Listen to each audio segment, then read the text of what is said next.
আমরা টোটাল নি রিপ্লেসমেন্ট করে থাকি যে কোনো কারণে হাঁটু ক্ষয় হলে, এবং সেটা যখন অনেকটাই ক্ষয় হয়ে যায় এবং তার দৈনন্দিন জীবনে যখন তার স্বাভাবিক কাজে বিঘ্ন ঘটে, তখনই আমরা বলি হাঁটু প্রতিস্থাপন করা।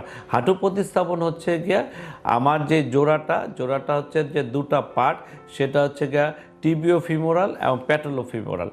কারো কারো ক্ষেত্রে তিনটাই রিপ্লেস করতে হয়, তবে ম্যাক্সিমাম ক্ষেত্রে প্যাটেলোফিমোরাল করা লাগে না, টিবিও ফিমোরালটা করা লাগে। মানে টিবিয়ার যে পার্টটা আর ফিমারের যে পার্টটার মাধ্যমে যে হাঁটুটা জোড়াটা তৈরি হয়, সেই জোড়াটা আমরা প্রতিস্থাপন করি। সেটা প্রতিস্থাপন হচ্ছে এটা একটা আর্টিফিশিয়াল জোড়া, এবং আর্টিফিশিয়াল জোড়ার মধ্যে ফিমারের পার্টটা যেটা করি সেটা হচ্ছে যে এটাকে ফিমারের পার্ট, ফিমারটা এবং টিবিয়ার যে পার্টটা টিবিয়াল ট্রে, তার উপরে আমার যে এটা হচ্ছে রাইনার, সেটা আমরা দিয়ে যখন দুটা মিলে যখন আমরা চেঞ্জ করে দিই, তখন এটা হয়ে যায় এই হাঁটু, আর্টিফিশিয়াল হাঁটু বা টোটাল নি রিপ্লেসমেন্ট। তাতে তো একটা মানুষ ব্যথা ছাড়া হাঁটবে, তার দৈনন্দিন কর্মকাণ্ড করবে ইনশাল্লাহ।